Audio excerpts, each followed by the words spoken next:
Let's have a look at Monday's Guardian. A moral question for our time.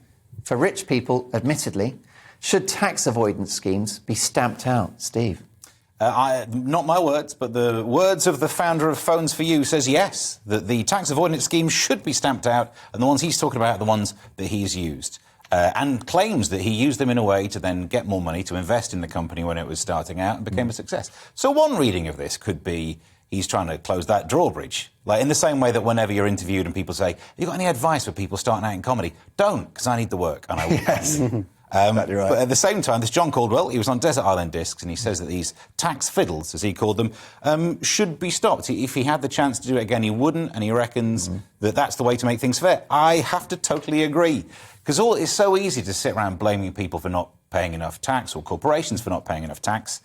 You kind of have to accept that they're going to try and chase that particular angle. Yeah. It's the law that needs to be sorted out. Make tax fair, and then here's what I like, right? He says there's an attitude where in business it looks like you're smart if you don't pay a lot of tax. What we need to do is make tax impossible to get out of, and then people start showing off about how much they pay. Because everyone likes showing off their status. Instead of having a big car, you're like, oh, I'm doing so you won't believe how much tax I paid, because people care about status for some reason. That's how we finally do it. Well, yeah, I mean, John Caldwell is a great philanthropist as well, isn't he? And he's been very generous in relation to many, many charitable causes. I think he's got his own foundation. But it's still better if rich people just pay more tax rather than pay less tax and then be generous after that. Yeah, definitely. And that's the point. They're taxed at source. We can't rely on their generosity of spirit. Yeah, we shouldn't need to, because they benefit from all the things. I always think if you walk down the street without someone attacking you, you've done well out of the day, because and we've all funded it, whether it's streetlights, policing, the education that stops people being attackers in the first place. So you've got to chip in. Enjoy adding to the fabric of this nation that we're all living in. Or you could just, buy some bodyguards. Yeah. Yeah. I can't afford that. That's the other way. Just take the heat. Just put your tin hat on. Yeah. But, yeah, I think it's a bit rich, no problem, but him sort of going, oh, yeah, he's just pulling up the ladder to other billionaires coming up behind him. It's it's all well and good for him to go, oh, yeah, I think that's wrong, but I've sold my company for £1.5 billion or whatever, and that's really out of order. It's you can sort of say that when you're at that sort of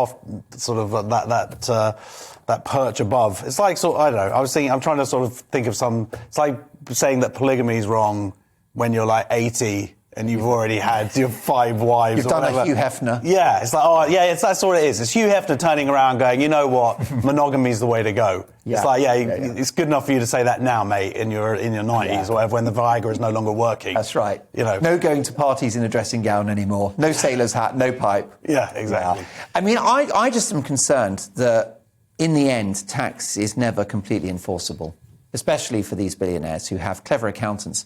Because the point that John's made in that interview is he didn't break the law. He just used clever schemes with which to pay less tax.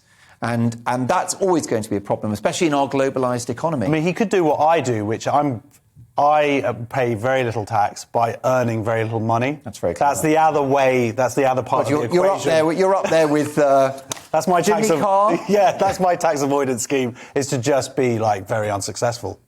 So it's just something that people might want to think about, another way of doing it. It's definitely an option. I'm sure the HMRC thanks you for that.